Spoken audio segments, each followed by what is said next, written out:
Gallagher. Oh, good footwork. Now Rosario, Coventry are beginning to flow. Kenny Sampson's gone on the overlap. Here he is, the former England player. And that's a good cross as well. Fabulous goal. Mick Quinn continues that astonishing scoring record since he came here, initially on loan from Newcastle, but having confirmed his full-time transfer this week. Taken on by Frogger. Two up with him. Frogger goes for goal!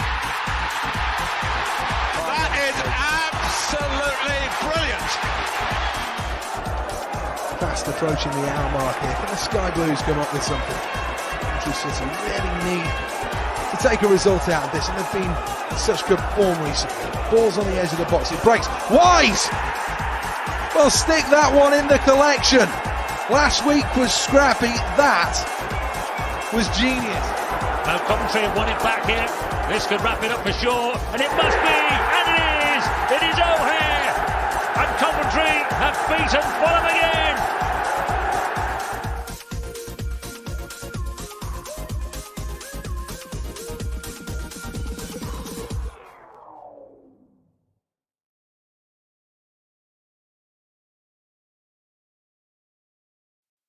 Well, good evening and welcome to another edition of Sky Blue Fans TV. I'm Myles-Y. I'm in the hot seat tonight. Ken's working. Mark's not very well. But we do have Victoria with us, which we'll get on here very, very shortly. Before we get on with the show, there are a couple of announcements we need to make tonight. It's been a bit of a sad couple of weeks, really, for some of our fans out there. And first of all, we just want to say we didn't announce it on Sunday, but we thought we'd announce it again tonight for Ian Small and Reese. Reese is part of the team. Ian comes on our show a few times a year. They lost their dad over the last 7 days, and they are going to be wanting to pay tribute to him on the 26th minute, if possible, as he was born in 1926. So they want to, if you can, if possible, do a nice little round of applause for Arthur there in the middle there. And Ian Smalls sent us a lovely message. He's gone, which is coming up now. Guys, your tribute to Arthur, my dad, and Reese's granddad were splendid and unexpected. It has been a tough 6 weeks having lost his mum in February, and your kind words mean a lot. Play up, Sky Blues. Yeah, it's our pleasure, and you know, I know it's tough for you and everything, but let's hope the Sky Blue fans, Sky Blue Army on Saturday can do you proud and pay this man a little bit of a tribute on the 26th minute. Also tonight, I've been contacted by a fellow fan on Twitter. His name on Twitter is Luca Diamandis, and his friend was one of the 3 teenagers killed on Friday at 4:10 in the afternoon. One of them was a Birmingham fan. His name was Harry Purcell. He would like to get 17 minutes applause for Harry on Saturday with the Birmingham fans and the Coventry City fans. And tragically, they had 3 teenagers killed in a crash, Harry, Frank and Tilly. So our thoughts go out to all their family, and, you know, rest in peace to those 3 young teenagers there. So, yeah, that's where we are at. So hopefully we could do a 17-minute clap for Harry and Frank and Tilly, to be honest with you, for all 3 of them. And then also for Arthur on 26 minutes. That would be absolutely wonderful. From the fantastic Sky Blue Army and the Birmingham fans would be brilliant. Let's introduce our guests tonight so far. We've got a couple of guests coming on. We've got first half of the show between now and 8 o'clock. We've got Victoria coming on. And we've also got Luke Oxland coming on as well. Tom Oxland, sorry, very, very shortly. We're still waiting for him to arrive, but we'll get Victoria in. Good evening, Victoria. Good evening, Miles. You all right? They're good. They're good. You okay? Yeah, I see you got the Sky Blue Fans TV hoodie on there. Very replied. Wearing the old merch. I know there's someone in the background. He's listening because we're still waiting for Tom, but I'm going to bring him in, and he loves a bit of merch. Good evening, Luke. You're right, mate. Yeah. How are you? All right? I like my merch. You like your merch. Yeah. I'm a sucker for it. I looked at the new range that they've got in the store in West Orchards. You know, I thought, oh, do I like the orange one? Do I like the beige? Yeah, it's nice. It's all right, but yeah. Do you like it? I don't like it. It looks like you're in a jar of mustard. We got a comment. I just want to get this. Not that one. Where's that gone? This one here. I want to get this one up here. It says, Wes, Miles, give us a wave. Miles, give us a wave. Hold on. There you go. I'll give you a wave. There you are. Up in the top right-hand corner. So, guys, I mean, we'll go with you first, Vic, because we're still waiting for our Birmingham fan. But how are you feeling? Because this week's been a bit of a long one, isn't it? It's only Thursday. I know. It's weird, isn't it? With all the midweek games we've had recently, you just want some more football, don't you? This week seems to have dragged forever. But I'm pretty chilled. I'm happy. We're in a good place. Actually, been enjoying watching some of the teams lose that we wanted to lose. So that's been quite enjoyable. So actually, been watching quite a lot of other teams' football this week. So obviously caught the West Brom match, caught the Blackburn match. Good to see that these other teams are doing us a favour. So yeah. And Luke, you're keeping your feet on the ground on the old runway at Birmingham Airport. Yeah. It's hard because it's a lovely job, but you're torn between that or going to the match. I mean, I'm there on Saturday, but I've got a night shift on the Saturday night, so I've got to go to the ground, try and get out and try and get in the traffic, get home, or just go straight to work. I've got to put my uniform in the back of the car. And I mean, you work with Birmingham fans. What's that been like? Oh, it's hard work. It's hard work. No, they're all right. To be fair, they're okay. To be fair, it's either Birmingham or Villa. You get the odd baggies and a Wolves fan in there, but I find the Villa fans, they can be a bit testing. You know, not to remind us that they're still in the Premier League. You know, but yeah, it's good. We have good conversations. You'd be surprised, to be fair, how many both like Blues and Villa fans, they don't really have a bad word to say about Coventry. You know, at the end of the day, especially Blues fans, a lot of them they'll give us a lot of credit for what we've been through this season. Yeah. Well, listen, we got a comment in here. Come all the way from Texas in the USA. Hi all from Texas, Mark Reed. Good evening, Mark. Let us know, Mark, how you're feeling. All those thousands and thousands of miles away, halfway around the world. Let us know. Send us a message down the bottom and tell us how you're feeling. We want to know how you're feeling this week, guys. Get your messages in. I'll try and read as many as we can. And all I want to say is that I think the other night we were all supporting Sheffield United last night. They took their time getting the first goal. I thought they were going to screw us over at one point and let the baggies, get in front, but they did the job. And then Burnley, how on earth they won that game was beggars belief, because Blackburn were all over them, and it took an absolute wonder strike. I don't know if you've seen it, but what a great goal that was, wasn't it? To win a game, to clinch the title at Blackburn, to have a goal like that. I mean, that's just unbelievable, isn't it? Yeah, I bet he'd have been dreaming of that before he went on the pitch, wouldn't he? That's the sort of goal you want to score to win something important. And I suppose it was the only time all season we've actually been cheering on Burnley, hasn't it? So it was a good goal, and I think someone just said in the comments that we've probably been watching more of other teams recently than we ever normally bother to, haven't we? Like just checking out how they're all doing, just making sure that no one's going to upstage us. Yeah. And Luke, I mean, did you see that wonder goal? What did you make to it? I mean, if that was Premier League, if that was De Bruyne or Haaland, they'd be going on about it for about a month, wouldn't they? But it was a great way to win the title, that, wasn't it? Oh yeah, he was ecstatic, wasn't he, when that went in? And but I did think I was worried, because I thought Blackburn then really stepped it up a bit, and I thought, is Agent Hyam going to do us another favour? Well, I tell you what, I've had some messages from the Clarets this week, actually, because I went on a couple of their pods this season. They've been in touch with us, and in touch with us, and also in touch with me on Twitter, and they're wishing us all the luck and they really do hope we get into the playoffs. They really want us to get out of this league. They're really backing us, and they're really looking forward to it. So there's some fantastic kind words from a few of them. We got a Turfcast here. I just congratulated him. He's come back and said thank you and hope Coventry get into the playoffs and really make a push for it. Also, Turf Morehouse just says we've had some cracks on the old podcast this season together, and thanks for the kind words of us saying congratulations to them. But also, he just wants us to get up. He wants us to go up because he thinks we deserve it. But not only that, we've had comments this week, which I think is absolutely wonderful because Wrexham clinched the title at the weekend as well.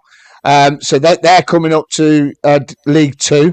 But we've had messages from their podcasts and everything as well this weekend, which is absolutely wonderful. And Fearless in Devotion has messaged me, and he says you've got to hold on in there. He says because if we get into the playoffs, he wants to come up with us and come and watch the game. So that's how much of an impact Coventry have had on Wrexham by playing them in the FA Cup this season. And three Wrexham podcasts have messaged us this week and said, hope we get into the playoffs and push for the Premier League, which is absolutely lovely, isn't it, Luke? To have different teams like that commenting about our club, it's so nice, isn't it? Oh, yeah. I mean, the FA Cup game, I was down at Dhillonsbrewery and ended up sort of migrating from a group of friends into a huge group of Wrexham fans and spent a good 20 minutes talking with them. And there was so much positivity for us. They've seen what we've been through at the start of the season. And prior to that as well, going back as far as, being relegated. But yeah, a lot of positivity from them. It is nice. I mean, you were saying about the Burnley fans giving you some messages. I've had some positive messages on TikTok from Blackburn fans, QPR fans. Really positive messages going, you were great when you turned up at our ground. Absolutely fantastic support. And, we hope you get up there. So it is nice. Yeah. Yeah, and Vic, it is lovely, isn't it, to get that response from other fans, and especially Burnley fans as well. Burnley podcast, that there was a few when we went to Burnley that were a little bit didn't know what was going on in the background. There was that little bit of fiasco before kickoff, but it's nice to get those comments, isn't it? Definitely, I think 99% of fans are all we all respect other fans, don't we? I mean, we obviously want our team to do the best, but we respect other clubs, and especially clubs that have had difficult times, what they've had to go through and different things like that. And that just reflects the majority of fans. I mean, you obviously on social media sometimes come across the few idiots, unfortunately, that sometimes can be a bit hostile or cause a bit of trouble. But I think generally, most of us are all the same, aren't they? We see the clubs that have had difficult times, and it's nice to see them turn a corner.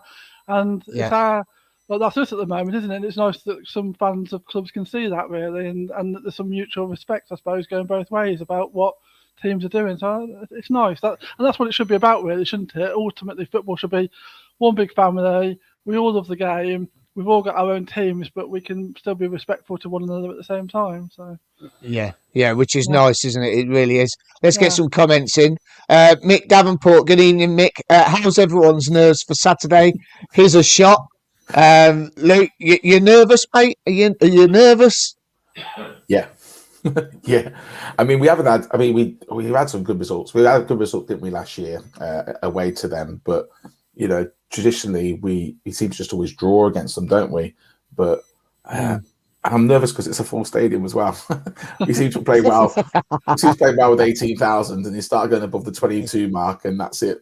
But yeah, I am a little bit, that's just me. I'm sometimes can be a bit of a glasses half full when it comes to the football. And we got Cov Andy. He said he's nervous. Paul Cadden, my cousin there. Good evening, Paul. Sky Blue Army. Do you know what? I don't know. It's helped me out coming on here tonight, to be honest with you, because I don't know if I could just sit there tonight. I'm going to watch Ted Lasso later. But no, that's it's just better. Oh, it's just shocking, isn't it? Glenn Watkin, good evening, Glenn. Such sad news, but I'm sure that the fans will do an applause at the weekend. Yeah, I'm sure they will. I mean, our fans are just fantastic, but also Birmingham fans as well. You know, I think both sets of fans are really going to get on board with a round of applause for the 70-minute and the 26-minute. Glenn, Victoria looks far too calm and happy. Chilled. I don't know how you chilled. I really don't. Richard Taylor, good evening, Richard. How are you, mate? Your deliveries have gone well today at Sainsbury's. There are other supermarkets out there, of course. So he just works for them. Good evening, mate. The Blackpool posse there. Glenn Watkins. Nerves should be shot, and a bag of nerves. Yeah. I don't know. I'm all right at the moment because I'm on here with you guys. It's good fun, isn't it? We've got some more guests coming on a little bit later on as well. Claudio, evening. TV cameras definitely put on extra few pounds. Who, me? Cheeky bugger. Rude, you wait till I see him on Saturday in old Dhillons. He's got another one here. Miles, 2 out of 2 for my predictions so far. Well done. Very good. I said after QPR, I think we need 2 more wins and a draw. I'm not sure about how other teams get on. I don't care. Apart from the other night, which obviously we needed West Brom to get beat, which is nice in a way. But yeah, we've just got to follow this on, really, haven't we? So what else we got? We're going. Oh, who's typed that there then? Skyblue Fans TV. Don't start Dabo and play Norton Coffee instead. That must be coming from the admin side of our group. Wes, amazing how many games you watch that don't include your team. Never watched so many games in his life. What about you, Luke? Did you manage to watch some more? You've been on the old runway all week. No, I managed to watch the bits of it. Yeah, I watched the the Burnley game. I didn't watch the Sheffield United one though. Last night I was watching the things, but because I had a few bets on, I was keeping my eye on it. I didn't have a bet on the Sheffield United game though. But no, I do find myself watching the other games, and you think, I just have this theory that if I watch games, it's always bad result. I don't know. I think I'm jinxed for watching Cov games, you know. So I tend to think if I watch the game, we'll end up like not getting the result. I love neutral games, but not when it involves us. Yeah. And we've got Covlad. Glad Burnley won, even though they played dreadful. Yeah, they didn't play brilliant against Blackburn, but you only need one shot, don't you? And if it goes in, it goes in. Under average Cov fan. Surely it's meant to be, and the footballing gods will favour us. I just can't get my head round how results have really gone our way, haven't they, Victoria? I mean, you know, we slipped up at Stoke against Stoke. We lost 4-0. Results went our way. We then drew a couple of games. Results went our way, and we kept within. I think at one point we were 4 points away after we lost at Stoke against Stoke, I think, and then we won a couple of games and pulled it back to like 3 and then 2 points.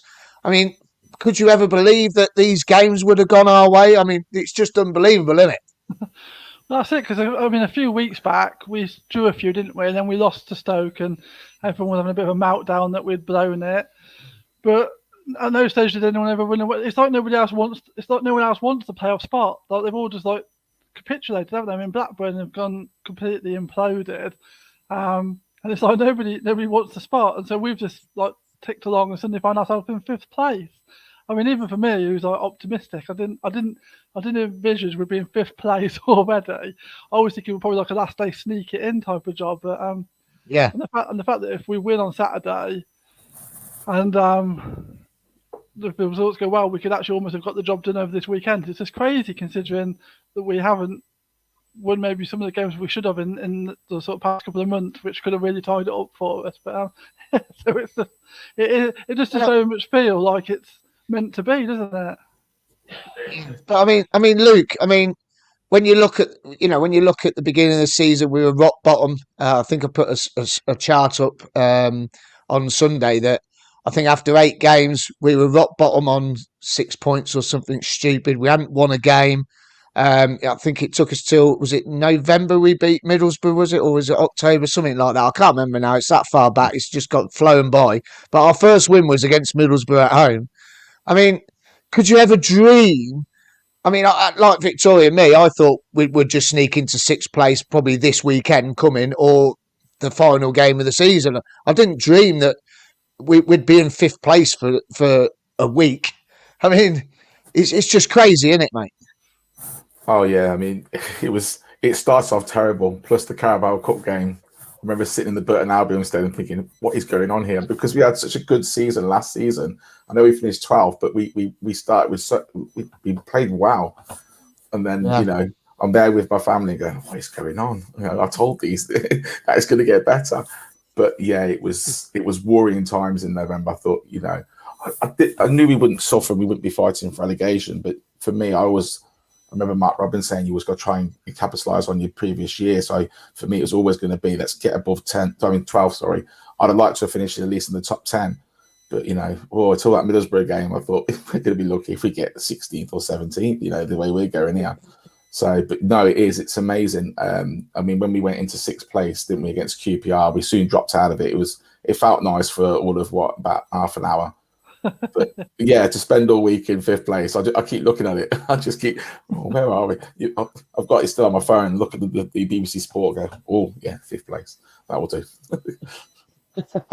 I literally can't get my head around it, to be honest with you. Mark Reed's put the stars are aligning, folks. They really are. Sky Fans TV again. Who's doing the admin tonight, Vic? Who's out there? Got to defend well against their long throw. It must be that Mark, yeah. Got to defend well against their long throws from Roberts. Yeah, I think I seen a stat last night. Birmingham have got I think it's the 3rd most goals from set pieces this season. So that they're up there with them all, really, to score goals from set pieces. Nation Radio, what a great show last night, Tony. Listened to the first couple of hours of it.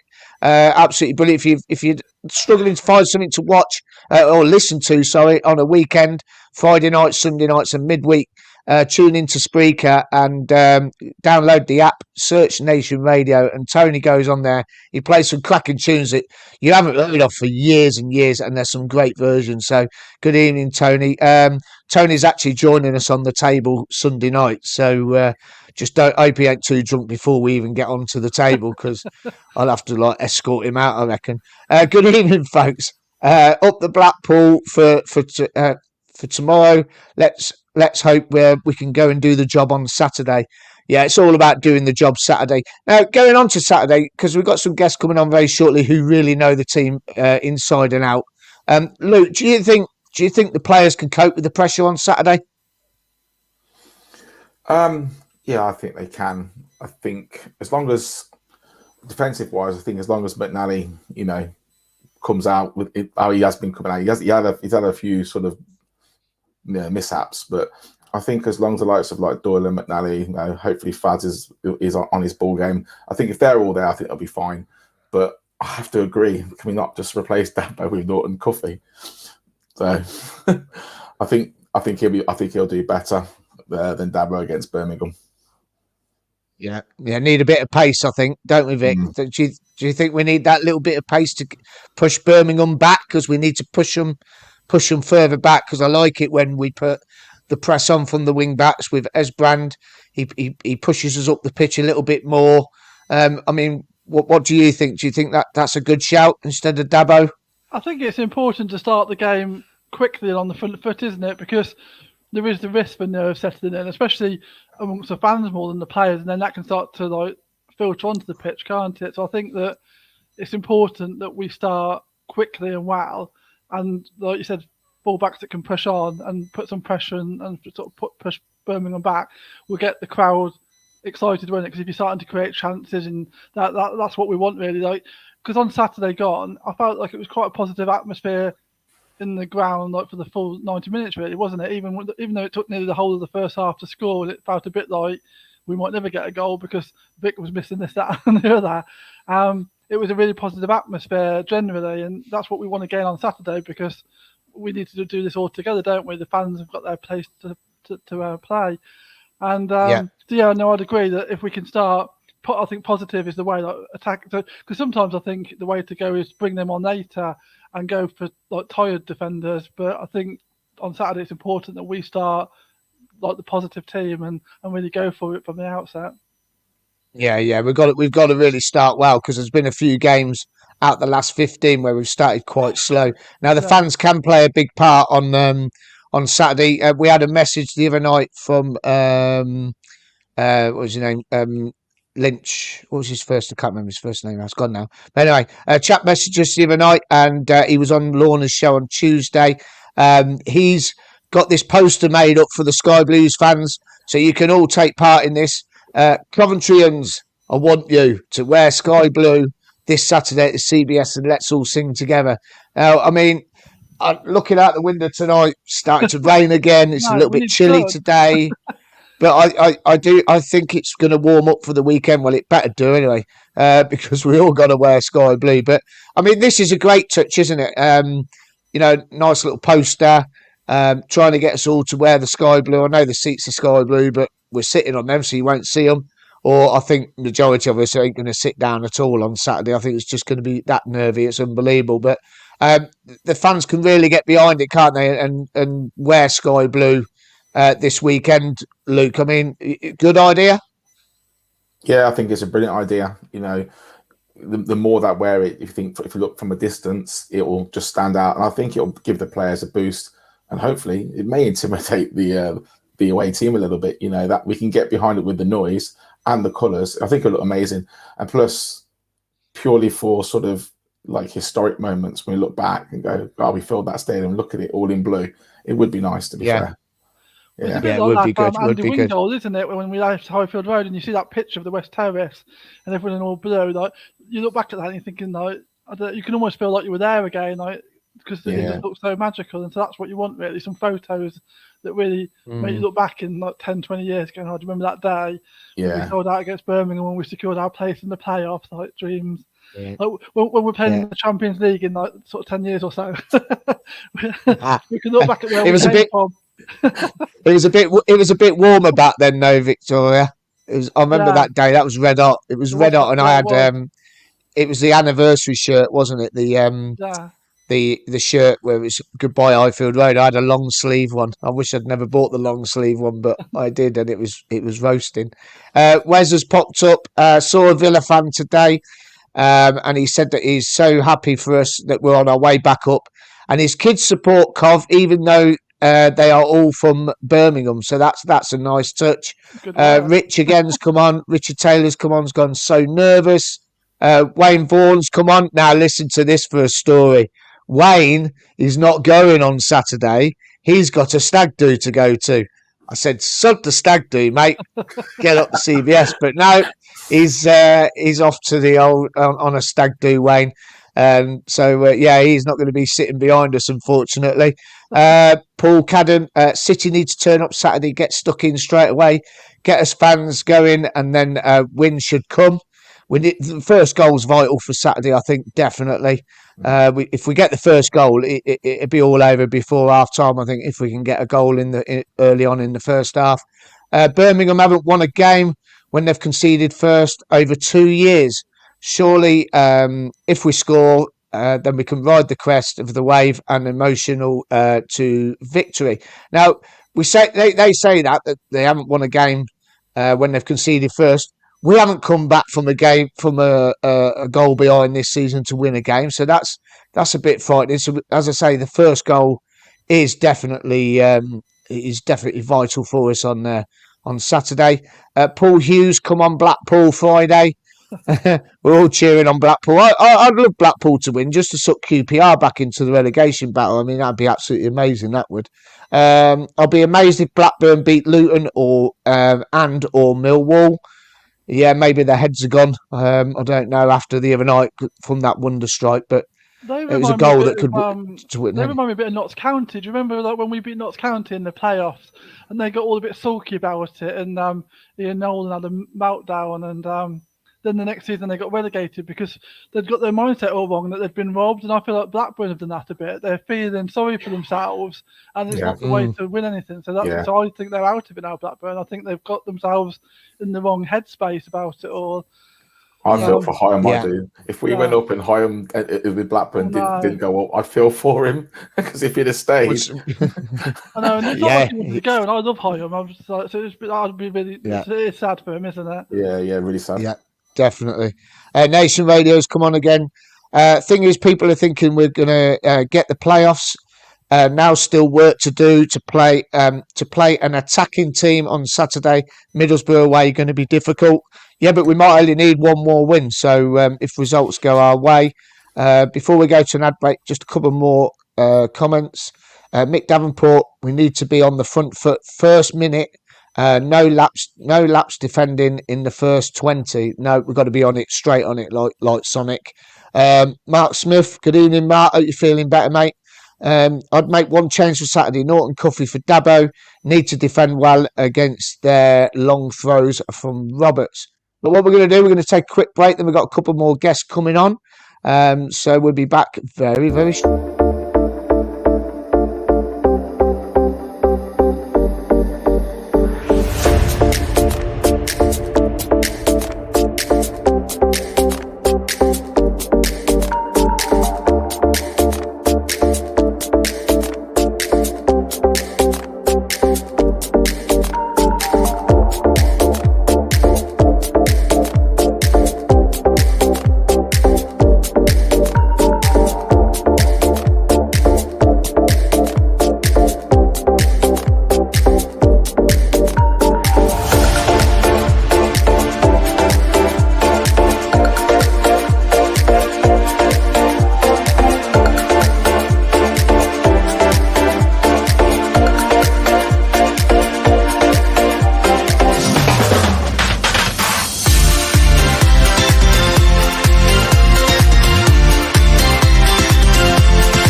Welcome back to Sky Blue Fans TV. This is the second half. I'm Myles-Y.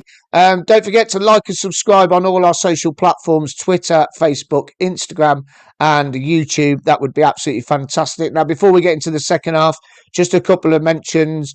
If you are still looking for travel for Middlesbrough away, you can get the away travel to Middlesbrough via the skybluetavern. There are 10 seats left on the coach, so if you are looking for travel to Middlesbrough, get yourselves over there. Now, not only that, which I'm going to put it up now at the bottom, we are getting your votes for player of the season. You've got till 10 o'clock tonight, and then we will be finding out who gets player of the season. We've got to get the trophy made ready for this weekend.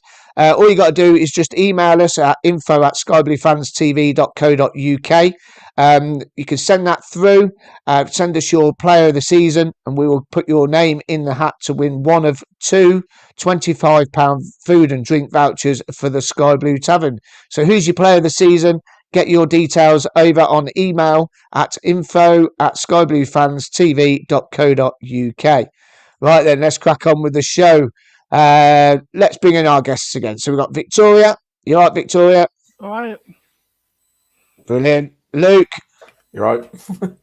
Now, I don't know what's happened to our Birmingham fan. So we've got another special guest. He's been on a couple of times. This man is in the know. He is the man that interviews Mark Robins every single week, unless he's got a cold or sore throat or whatever it is that he gets sometimes when he's out and about. But this man knows everything about Mr. Robins and hopefully some of the players. Please welcome Martin Winch. Good evening, Winchy. Good evening. How are you? I'm all right. How are you? Yeah, not too bad. It was a migraine that was the reason why I missed the Norwich match. That's so, right, quite migraine. in the end as well. It was at 4-2 in the end, so was a good one to miss, shall we say? So listen, Winchy, how are you feeling? Because you said League Two, one season, League One, 2 seasons, Championship, 3 seasons. Have you had a bet on it? Be coming off. Yeah, absolutely. I always have a bet before the season starts, but stupidly I've put them in a combination with Liverpool to win the Premier League. That certainly ain't going to happen. I think I had Shrewsbury in League Two, and I guess working with Clive too much, I think I had Tranmere for League Two. So yeah, none of those will be coming off. But Coventry, you've got to say, they finished Saturday in 5th place. There were 4 of the matches that have taken place where Coventry could have dropped down.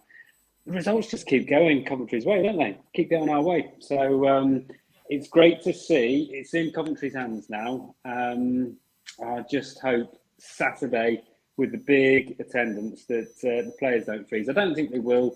They proved it last week against Reading that they can do it with a big crowd again. But it's exciting times. Obviously, playoffs are only great if you go up.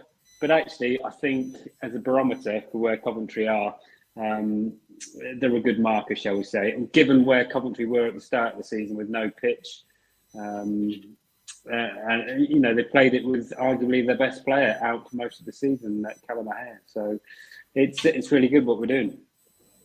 You mentioned Callum O'Hare there. I've said it that we've had Callum O'Hare out since Boxing Day. We've had Palmer out since, was it February? And then we've had Alan out since Boxing Day, but we didn't even get him until sort of Christmas Eve. No, that's right. Yeah, he was injured before that, exactly. So, but I mean, Casey Palmer out, Jamie Allen out. We had a lot of defensive woes as well. We had a lot of players out. Fadzine was injured for a few months when he got injured in Spain. We had strikers out at the beginning of the season. We only had one striker with Victor, really. I mean, it's a fantastic and amazing achievement to be in this position. And you say it's in our hands now. We had to rely on 2 results this week, but now it is in our hands, isn't it? I mean, it's an amazing achievement. It is. I mean, I will say that probably the points total that you're going to need to get into the playoffs isn't going to be as great as it has been in previous years. You look at the run. I was just looking at the Coventry's, our results over the season.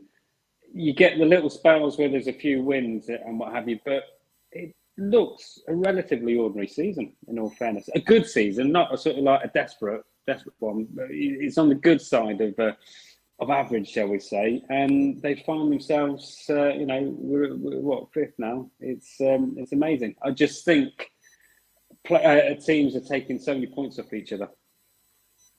So yeah, and these teams around us. I mean, you've got Millwall tomorrow night playing Blackpool, who are trying to stay in the league. They couldn't have picked a worse time to play Blackpool at home. Because they are fighting to stay in the Championship. They are. They beat Birmingham last week. I know Birmingham haven't got much to play for. I mean, we'll see on Saturday just how much they've got to play for in the derby. Not that I think it's a derby. Do any of you think it's a derby? Birmingham are clearly the closest team to Coventry, but not once in my life have I thought, Birmingham wanted to sort of like do them over and what have you. To me, they're a team like West Ham. I really don't give about them. I'll maybe support them as a neutral if it's a decent match, but fair play to them. I'll welcome them over. And let's face it, they gave us their own for 2 seasons, didn't they? Yeah, they did. Now, Tom Oxland's in the wings to come on. We'll get him on very, very shortly. Now, Winch, I need to ask you a question here. Glenn's put one in. He says, any chance you could ask Robbins if Palmer might be fit for the playoffs on Saturday after the game? Can you ask that question? Yeah, I mean, it's an interesting one. Obviously, excuse me, I'm drinking pop at the moment, so I've got a bit of wind. You don't really need to know that. He obviously spoke that I'm not going to rush him back. But that would have been for the regular season. So, the playoffs, if you got to the final, you're talking, 3 weeks after the final match, I think it will be. So that's a lot of time to get somebody fit. So Palmer, should we get into the playoffs, he might not be ready for the semi-finals, but, should we get to the final, then you like to you like to think it'd have a fighting chance, because I don't think it was as bad an injury as they necessarily thought. I think it was just the case of, it's if we rushed him back, it's that close to the end of the season. Let's not worry about him. Let's not aggravate the injury potentially. Let's get him back next season. Yeah. Now, listen, I mean, I've spoken to a lot of players this season. I've been very lucky to interview some players. You interview players week in, week out. I've got the sense from the players that they're really up for this. I mean, last week when Ben Wilson scored his goal, I mean, that was just unbelievable. I mean, what was that like, interviewing Ben Wilson after scoring that goal? His confidence must be sky high, and the changing room must be sky high going into this weekend's game, mustn't it? Yeah, it was such a bizarre sort of like 10, 15 minutes. I don't know what it was like on the terrace, but, Crazy. I go down to absolute limbs in the press box as well. Now, post-match, I'll always go down with the club's press guys, and they were a mess. They'd been tweeting, and they thought, no, we've got to tweet it again because Ben Wilson scored. No, we've got to tweet it again because even I don't believe that I've just written that Ben Wilson scored. They were just all over the shop. I was all over the shop. I didn't know what I was going to be asking and stuff like that. It was just crazy. It was just, we're all having to pinch ourselves. Did that just happen? Did that just happen? You know, when Oggy scored back in the mid-'80s and what have you, he was in the middle of a game. This was actually someone purposely going up forward. You know, we'd dreamed of an overhead kick, 5 minutes beforehand, and he bundles it in. And let's face it, he didn't use his hands. He certainly didn't punch it like Sammy Smodic did the following weekend for Blackburn. And he was against Preston. He was. He didn't actually get a card, did he, for that one? He just got his effort ruled out. Yeah. Well, I just think it's absolutely amazing. Now, listen, we'll come back to you very shortly, Winchy, because we're going to bring in our Birmingham fan. If you've got any questions, the three of you, for the Birmingham fan, Tom Oxland, if you want to ask it, just jump in at any time, the three of you. Please join in. That's what we're about. And any questions coming in on the old ticker here, we'll try our very best to ask them for you as well. So we'll come back to Martin in very shortly, because I want to ask him a few questions regarding Mark Robbins. So we'll get on to that very shortly. Good evening, Tom. How are you, mate? I'm very good, thank you. Yourselves? Yeah, not too bad. Now, listen, you've seen all the hype for this weekend's game. What are the Birmingham fans thinking? Are the players on the beach? Well, yeah, this is the thing. Realistically, we've got nothing to play for now. I think it's more the fact that, you know, we want to put on a decent performance for the 4,500 Blues fans that will be behind the goal. So, and I think so far this season, whenever we have had big crowds at away games, the players do tend to step it up a gear. But from what I'm hearing, you lot have managed to sell quite a few tickets as well. So it's certainly going to be some atmosphere. But I think actually playing without any pressure will probably benefit us. However, at the end of the day, with so much at stake for Cov, it feels like there should only really be one winner coming out of this. But I'd certainly take a point if we can get it, because I'd never like to lose. I mean, your form over the last 5 games has been a little bit hit and miss, really, hasn't it? I mean, you got beat at home last weekend to Blackpool, who are struggling at the bottom. They've had a poor run of form since they beat QPR 6-1, I think it was, before we went and done them over. I mean, how was that performance last weekend against Blackpool? Funny thing is, we actually played quite well. I was surprised at how the game went. I fully expected Blackpool to come and turn us over anyway, just because at the end of the day, we don't tend to fare well against the bottom half sides. And 2, Blackpool had a lot more on the line than we did. We were safe. We were home and dry. Blackpool lost. They could have been relegated there and then. So they had to win. But I was really surprised at how poor Blackpool actually were.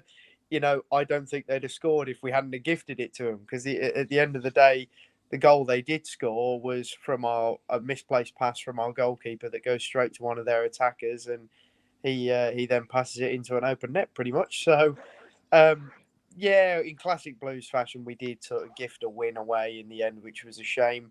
But overall, in parts of the game, we played some good football. We just weren't clinical.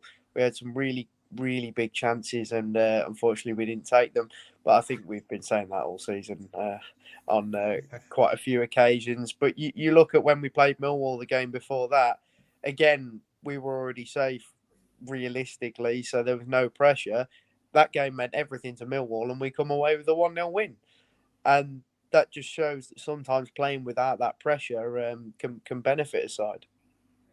Yeah, but now Ruddy got injured in that game, didn't he? Is he still out? Is it Neil Everidge in goal? Is it? Yes. So John Ruddy's actually out for the rest of the season now, unfortunately.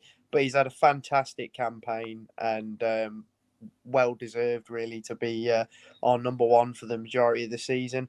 However, we are incredibly lucky to have, another first team championship quality goalkeeper on our bench. Neil Etheridge isn't quite as commanding as John Ruddy, but he tends to pull off the spectaculars a lot more.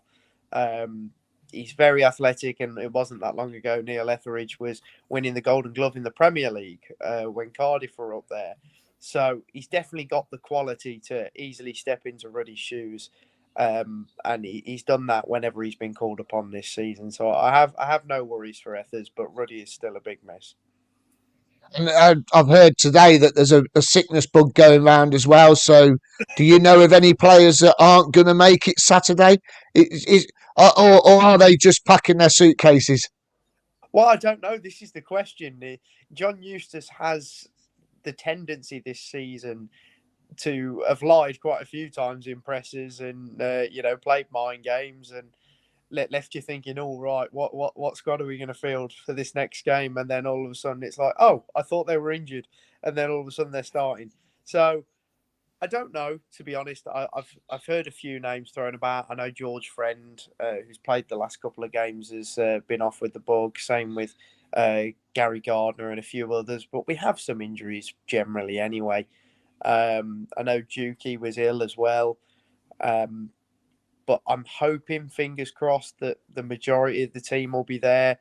I think it's just George Friend, really, that's the main name that's suffering. I think George Hall is also suffering, unfortunately. But if we can at least get the majority of the first team there, I'll be fairly happy. But there wasn't too many big losses by the sound of what we were hearing, just one or two. But you never know.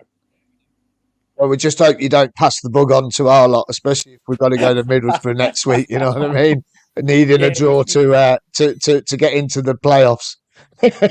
you get to the playoff semi-final and all your players are bedbound. Yeah, you can imagine it. We can lose on the pitch, but we can win off it. There we go. Now, listen. I mean, you've got a massive squad. You've got 31 players. Coventry City have got 21-man squad. We got the fourth lowest budget in the Championship. I mean, you've really sort of underperformed for a squad of that size, haven't you? Especially with the quality you've got in the midfield, with Hannibal in there, and and Chong. I mean, you really have underperformed, really, haven't you? Compared, for what team you have got. I think it's an interesting one, really, because at the start of the season, obviously, we were relegation favourites. Everyone's either got us finishing bottom or 23rd, just because we didn't have much of a team at the time. And then yet again, we've managed to pull off some brilliant loan signings and bring in some really interesting, young, hungry players. And thankfully, we have become a club that's quite good at developing, young talent. And we've given the most minutes to teenagers in the entire Championship. And to be honest, I think that's why we have such a large squad, because a lot of them are academy players, but also of a high standard to be able to play at Championship level. You look at George Hall, Joe Bellingham, Jordan James, Alfie Chang. We've got so many midfield options and so many young players. It's hard to choose. And it's unfortunate, really, because we've got so many midfield options, but not many options up top. And I think that's where we've really lacked for a lot of the season. Because on paper, we have a decent squad, but we don't have too many out-and-out goal scorers. Hogan had a really good start to the season. He was up for 10 sort of come Christmas time, and then hasn't really kicked on since. He got a groin injury and is now out for the rest of the season. So yeah, to be honest, to be 8th before the World Cup was a fantastic achievement. No one really saw that coming, but that was just down to some of the quality players we had in and around the squad. But unfortunately, after the World Cup break, we just couldn't stop losing. Thankfully, we found a bit more mojo again now, but a lot of that was down to the signing of Ruddy on loan from Brighton. Obviously, he was on loan at Sheffield United, but wasn't getting much game time. But it was just another one of those loan signings from a Premier League team that we've pulled out the bag that's essentially kept our team going. It's not the most sustainable way to do things, but it is keeping us fighting and keeping us in the league. And I do think, we could have probably achieved a higher finish this season with the squad we have. But at the end of the day, considering what it was looking like, where we were going to be come the start of the season, I'll take a 15th place finish or near or whereabouts. Considering, honestly, I did think this season was going to be the year we went down. I mean, you got 14 midfielders. Now, the guys are, if I'm mistaken, we've got 7. Is that right, lads? Girls? Probably is it 7? Forfeit. Forfeit. 7 midfielders in our team. I mean, do you think there's too many, so you can't keep everybody happy? Do you think there's a lot of animosity between the players? Do you think they're not? We've got a very good team spirit, Coventry City team, that they're really close knit, they're really tight, they really sort of get on off the pitch, they get on the pitch. You don't hardly see any arguing when they're on the pitch. Do you think that's caused a little bit of your issues? You've got too many. Do you think? I think it's definitely caused a selection headache. Whether it's caused issues off the pitch, I think from the outside looking in, you'd say no. It seems like the group have really good morale, and everyone just goes on to get on. I don't think anyone really ever wants to be on the bench or left out the squad. But Eustace has rotated the squad massively throughout the entire season and made changes. He's not been stubborn, and he's looked at changing shape and accommodating different players. And overall, the minutes have added up really well. Like, to be honest, Jordan James hasn't had. What? He's dropped. He'll be back in a minute. Oh, he's there. I'm back. Oh, have you got me back? Yeah, got you back. Oh, it's dropped again. He'll be back in a minute. So, I mean, he's back. There we go. I'm back. Apologies, my missus was ringing me. I couldn't. I was going to use my computer for this, but I couldn't get it set up in time, unfortunately. That's okay. I guess I'm still in my work uniform. Got back late, but yeah. Anyway, where was I? So squad-wise, you look at Jordan James, who hasn't actually played that many games yet. At the end of the day, he's managed to make 30 appearances. Granted, a lot of them off the bench. So the rotation has been good, and the minutes have been there. But it is tough. It's tough to keep everybody happy, and then you hear rumours of people being linked away from the club, like George Hall, Joe Bellingham, even Jordan James now with Leicester, and it's all just those young players. But at the end of the day, they're going to have a lot more chances next season when the likes of Bielik and Hannibal return to their parent clubs, because they're only loanees. So I think the younger players just have to trust the process, and their time will come, and the options will start to sort of ease a bit, and everyone will get a bit more time. But when you got players like Hannibal, Bakuna and Bielik, it's hard to leave them out the squad at any time. But I think Eustace has managed it really well. Good. And now, listen, a couple of questions before we get score predictions. Sky Blue Sam has put, is Sideshow Bob Hannibal going to start on Saturday? Sideshow Bob. If no one knows who that is off The Simpsons. Is that right, if I remember right? Yeah. Yes. I think he's been referred to as Sideshow Bob quite a few times. And to be honest, he's certainly got the aggression of Sideshow Bob as well.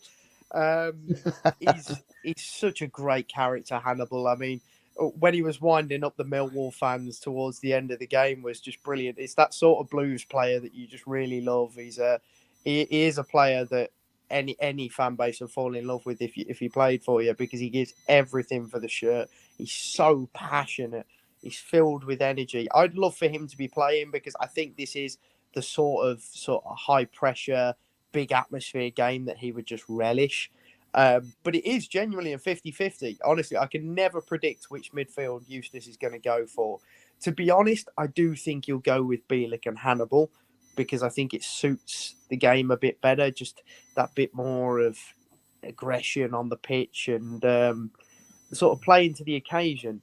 Whereas Bakuna is a fantastic midfielder, but can be very hit or miss. Sometimes he turns up, sometimes he doesn't. And when he doesn't, it really affects the squad. But when he does, he'll win games. So it just depends whether he plays it safe. I think the safe option is to go with Hannibal. But if Bakuna's feeling game, then he could be a match winner. And clash with Hamer. Is the one that will start every game. So someone, Mick Davenport's just put, let's hope he doesn't get Hamer sent off this time. No, let's hope Hamer gets him sent off this time. Let's hope it's the other way around. I wouldn't rule it out. I wouldn't rule it out. They're both red cards waiting to happen, Hamer and Hannibal. We hope not. We need him for next week at Middlesbrough. Under average Cov fan, how good is Joe Bellingham? How good is he? Because obviously he's going to be compared to his brother. How is he? How is he faring? Tough question, Joe. If you'd asked me this a few games ago, I'd have probably said he's nowhere near some of the other younger talents we have.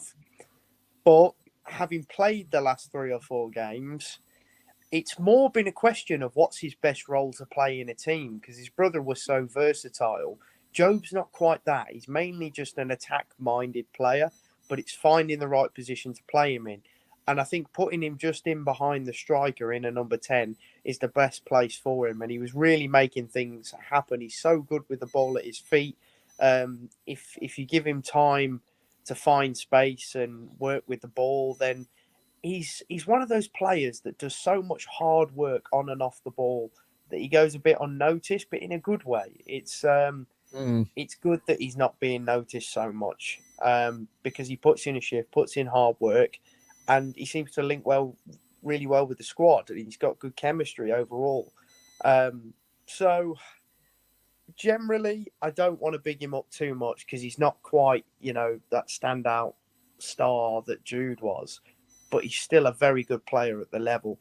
He's just taken a lot more time to sort of mould and develop and, find his best role. The only thing with Jobe is he's not got a lot of pace. He can be quite slow, but he does seem to be getting quicker as the game goes on now, and he's certainly getting a bit more built. I just think there's a lot more learning that Jobe needs to do, because I wouldn't say he was as naturally gifted as Jude, but it's not fair to also put that sort of expectation on him. But there is still a player there. And I'd say going forward, he's a better player than Jude was. But Jude was just more well-rounded. But Jobe, if he's given the game time and another season at championship level, then the sky is the limit. But it's one of those that with most young players, it could go one way or the other. Yeah. And listen, one last question then for you, and then we get on to scores, and then we're going to move on with the show. So we've got here, where's it? I've lost it. Oh, there it is. How big of a loss is Hogan? Is Deeney up to it anymore? Or is Deeney just collecting his pension? It's a good question. First half of the season, Hogan, he was on fire. Second half of the season, he's just been missing sitter after sitter after sitter after sitter. And eventually just had to be dropped from the squad because we were missing so many chances. Deeney can be effective off the bench, but I don't think he's quite ready to start anymore at this level. But Deeney's worth having around the squad just for being a great captain. He keeps everyone level-headed. He keeps the mentality in a good place. And he's just been a fantastic club captain. maybe not so great striker-wise, and the goals, they've not quite been there this season. But you can forgive that for some of the work he does off the pitch. Whereas Lukas Djukovic, these last few games, has just been reborn. Just when you think he's finished and he's not going to come back, he's not going to be the same Djuki was playing at a consistent level in the Championship, you give him a run of games and he starts scoring goals. I think he's scored sort of 3 in his last 5 or 6 now. And he's just winning every battle up top and causing so many problems. And because we've got so much pace around him, like Reda Kadra and Tahith Chong, that they all just play off him. And that's where we're really utilising not having many striking options, but by utilising our wingers and that pace we have to counter. So, yes, we are missing a striker and we are missing Hogan when he's in form. But overall, if Juki's playing and he's not ill, then he will cause problems for that defence because he always opens up the play. And he's honestly, for me, he's the best hold-up striker in the league and has been for years. No one can hold the ball up as well as he can, and no one will beat him in the air either. So if we're able to play off Duke, then it's the wide players that will cause Cov problems. Yeah. Now, listen, there's a bit of banter going on, so I've got to get this in straight away, and then we get to the scores, I promise. Mick Davenport says Gyökeres will be on fire on Saturday, a brace for him 2-0. Matt Good has come in and says, face it, he's off, mate. Joe Kelly's come back with, is your stadium fixed yet? No. It's a good little bit of banter tonight. Oh, dear me. Hopefully it will be fit well. They say September, but I don't believe it. It'll be more like December. We're looking at getting safe standing in, so hopefully that might change St Andrews from being the graveyard that it is at the moment to a bit more of an atmospheric ground to go to again. But we'll see. We'll see. The Rico's an interesting ground, to put it that way. I like the away end, but I think it might be a little bit too big for you all. Not next season in the Premier League. Anyway, we're going to go on to scores. So we'll start with let's get Winchy in. Winchy, now you're going to be in the commentary box on Saturday. What do you think? Because you see it week in, week out from a reporter's sort of view. How do you think the game's going to go? What do you think the score's going to be? First goal will be critical. I think both sides have struggled of late if they go a goal behind. So I'm going to go for a 2-0 Coventry victory, just so Ben Wilson can get to the magic 20 in terms of clean sheets. Yeah. Okay, love it. Love it. Luke? I'm going to go with either 3. I think I'll go with 3-1, but I think they get the first goal, and I think it might just break our curse where we can come back from behind. But I think they may get one, like you say, what Tom was saying about Djukovic, he might cause us problems in the air. So I'm saying 3-1 Coventry. 3-1. Victoria? That's weird, because I was literally about to say 3-1 to Coventry, and I haven't said 3-1 all season, so I feel like that's definitely going to be the score now. There's some sort of fate going on that Luke and me have got the same score. So literally that's my 3-1 as well. And Tom? I think it depends on how the game goes. If Coventry have a lot of the ball, then I'd actually back us to get something from the game. If you give us possession, we won't do anything with it. It's always been our biggest Achilles heel for the last couple of seasons. We play worse when we're expected to have possession. If we sit back and just let you come on to us, we have got that much pace out wide that all it'll take is one break, one shot and one goal. The amount of times that we've won games this season where statistically it looks like a bit of a mismatch and we shouldn't have won the game is untrue, because that is just the side we are. We play so well on the counter. So I think if we can get past sort of a 60-minute Coventry barrage and keep it at 0-0, then I'd certainly fancy us for a draw. I don't think we'll win the game. I just think there's so much at stake for Cov. but I also have a feeling that 4,000 Blues fans behind the goal will be enough to get us at least a point. So I'm going to say 1-1. Okay. Yeah. Okay.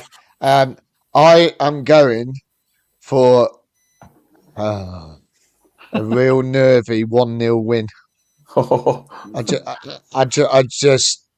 I'm not going to have any nails left. I'm getting my hair cut tomorrow, so I don't have to pull at it.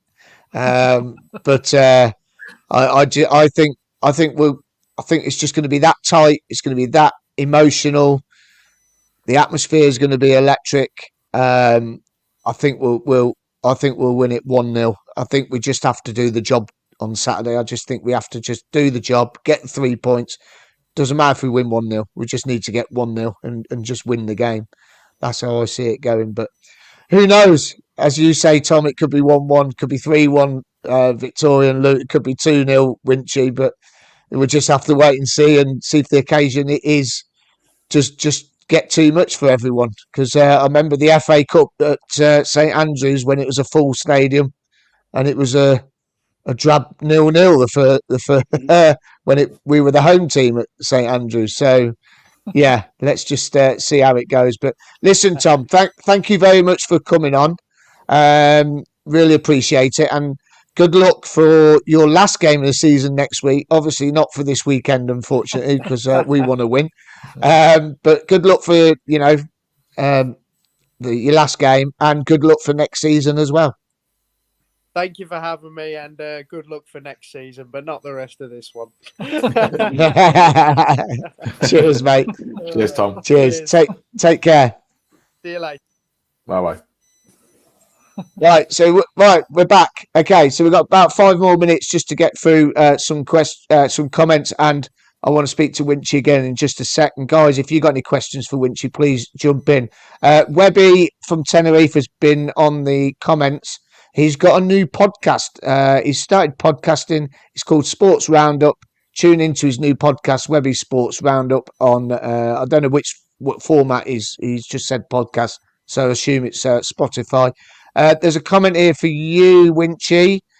Where's it gone? A real nice comment from Texas. I've lost it. Where's it gone?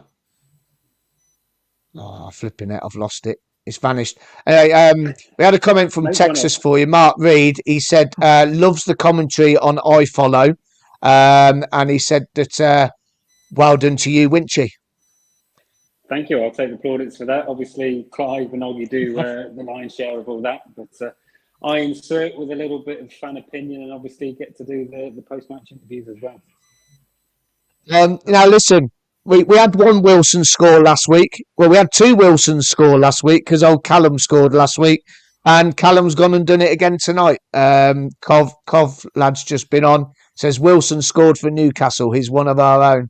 Yes, he is. What a fantastic player he is. And he started banging them in. Just some scores come in. Mark Smith's gone 1-1. Sitting on the fence again, Mark. 3-0. Yorkeres hat-trick. Matt Good. Mark Cunningham, nervy 2-1 win. So yeah, it's going to be absolutely nerve-wracking. Sky Blue Sam says 6-2 Cov like sat game at HR. You should be beating this Brum side as well. There's another comment coming there where we should be beating this Brum side. Now, Winchy, there was a question up here regarding how are the players and Mark Robins? I mean, Mark Robins sounded very happy last week, especially after the Blackburn game. He sounded really happy. But then on the Friday on the phone, and I heard he was very, very strong about Ben Wilson to get his feet back on the ground and things like that. How for you? How's Mark Robins and the team? How are they? I think they're in a good place. I know what you mean about Robins talking about Ben Wilson. I mean, I was mentioning earlier, the rest of the Coventry media staff, they were just sort of like all over the shop. Ben was a little bit like that. You're going to get carried away and what have you, and you're going to enjoy that moment with the fans. But Mark was obviously quite keen to make sure that he stayed grounded And he certainly did that. Didn't keep a clean sheet in his next match, but pulled off one or two decent saves. But I think overall, you've got the likes of Liam Kelly. Spoke to him after the game. I said, you're coming back now. There's someone else. We need someone to lift the trophy at Wembley. So he quite liked that question. But he's in a good place because he's obviously playing again. I think this will be his swan song. Carl McFadzean, talked to him last season. I think he felt it was his last chance to get into the Premier League. He's got this chance to maybe get Coventry up to the Premier League. So he's really chomping at the bit. But I think with the way that the whole season's gone by, I don't think there's too much pressure on Coventry. That said, this will be the first time that we have played a match where we are in the top six. So it's ours to lose now. Whereas before, after QPR, I think we were 6 at the end of that game, but then got bumped out by Blackburn a little bit later on that evening. This time we went into the game outside of the top 6, landed in 5th, and lo and behold, as I say, 4 matches have gone our way this week, still in 5th. Arguably, it's Coventry's to lose now. So that'll be interesting just to see how that works. But I still think Coventry probably feel, given everything that's gone on this season, that they're the underdogs. They've got nothing really to prove. They're in that top 6 or in and around it at the moment. And we'll see what comes. It will be a disappointment if ultimately Coventry, we don't get in. But as I say, I think I've got a good feeling that we will finish in that top 6, and then it's a lottery because of the teams that are going to finish in that in those 4 playoff places. I think all of them are beatable. All of them are good on the day, but I don't think you could sort of point a finger and say yes, they will definitely be the ones to go up. Luton are obviously the form team, but that run's due to end sometime soon. Yeah, got to end, doesn't it? Now, listen, at the beginning of the season, Mark Robins, I remember hearing his interview with you. I think it was after the Millwall game. He was absolutely fuming about what was going on off the pitch and behind the scenes. And, he wasn't a happy chappy. Is this the most, over the time he's been with us 6 years, is this the best you've ever seen him? Is he really happy now with Doug King there? Because Doug King's come in, they seem to get on really well together. Is this the happiest you've ever seen him? No, I'd say Wembley 2018, just after we got up, I was asking him questions about what we're going to do in League One, and he was like, shut up, I'm going to enjoy this moment. In Mark Robins' fashion, he wasn't getting carried away and what have you. There are moments when, when he's properly up for it. But you have to say, the way that this season's panned out, as you say, furious at the start with all the pitch debacle and what have you. And I remember it was Hull away, so we lost that one. And I remember one of the media staff saying, he just said to me, like, if we stay up, that will be success this year. So already, 3rd and 4th match of the season, he was preparing for an absolute mammoth job just to keep Coventry into this in this division. And obviously, as the season's gone on, things have got better and better and better. So his mood will be going up as well.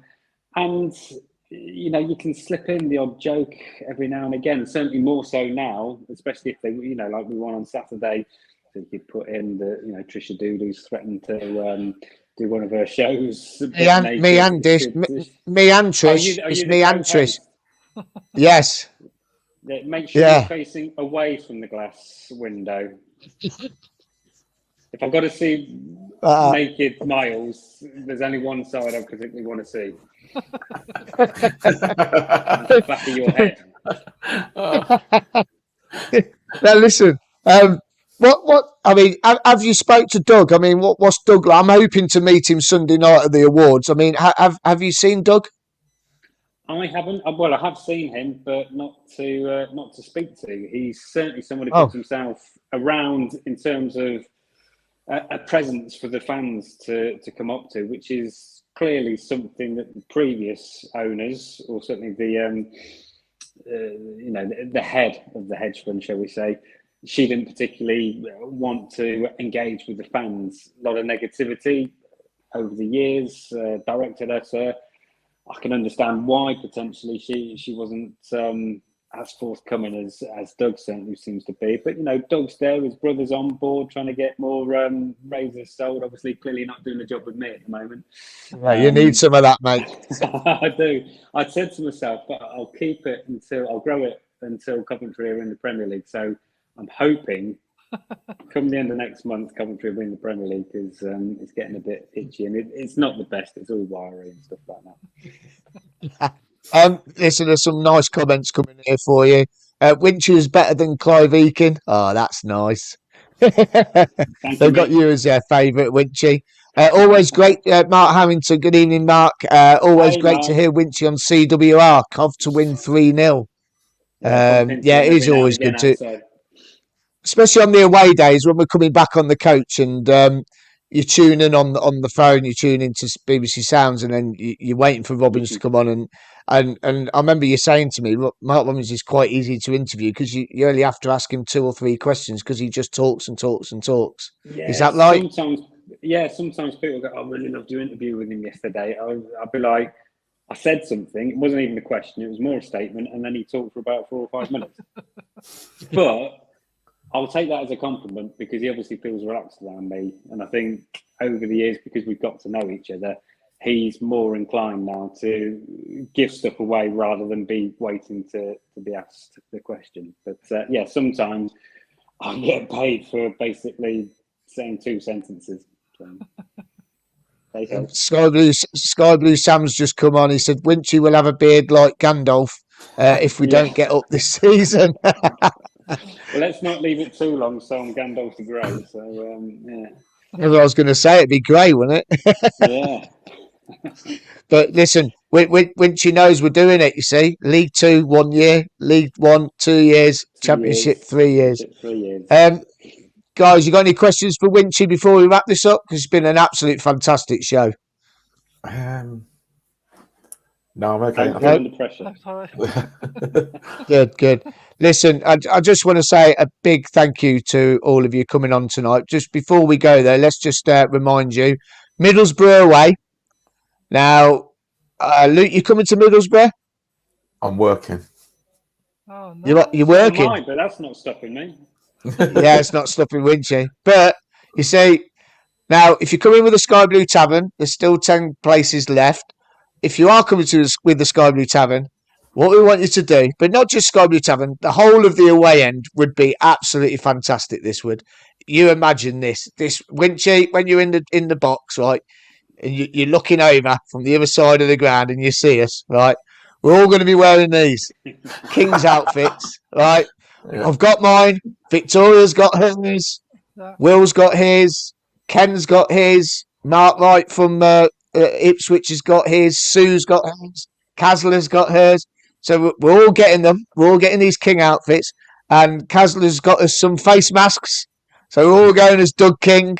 And the masks are going to be £2 each. £1 goes to the Myton Hospice, and the other £1 pays for the cost of the masks, what it costs to make. She's had 60 made, I think. So you can get your King's outfit and your mask if you're coming on the tavern. But even if you're not coming on the tavern, you've just got to get on it. We need as many people dressed as Kings. It's going to be fantastic walking down the streets in Middlesbrough all dressed as Kings. It's going to be some picture in it. And I can't wait to get a picture on the coach. To get Clive and Oggy dressed up like that. Oh, that'd be great. Oggy would do it, wouldn't he? He's going for a laugh. But also, just before we do go, there was a couple of more things. Don't forget, 26-minute round of applause, please, for Arthur, Ian and Reese Small. Reese is part of Sky Blue Fans TV. They've had a few months of real heartache. Lost his mum in February. Ian did, and Reese's grandma. And then they lost... Ian lost his dad, Reese's granddad, last week. And they're going to hopefully get everyone to do a round of applause for him on the screen. That would be wonderful. And then not forgetting about the 3 tragedy teenagers that died last week on Friday. It was Harvey, Frank and Tilly we need a round of applause on 17 minutes for those guys as well, please, because that is such a shame.